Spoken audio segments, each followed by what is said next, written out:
بسم الله الرحمن الرحيم لا أقسم بهذا البلد وأنت حل بهذا البلد ووالد وما ولد لقد خلقنا الإنسان في كبد أيحسب أن لن يقدر عليه أحد يقول أهلكت مالا لبدا أيحسب أن لم يره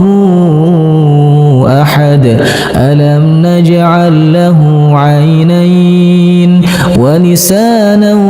وشفتين وهديناه النجدين فلاقتحم العقبة وما أدراك ما العقبة فك رقبة أو إطعام في يوم ذي مسغبة يتيما ذا مقربة أو مسكينا ذا متربة ثم كان من الذين آمنوا وتواصوا بالصبر وتواصوا بالمرحمة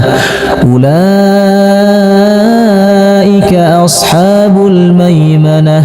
والذين كفروا بآياتنا هم أصحاب المشأمة عليهم نار مؤصدة.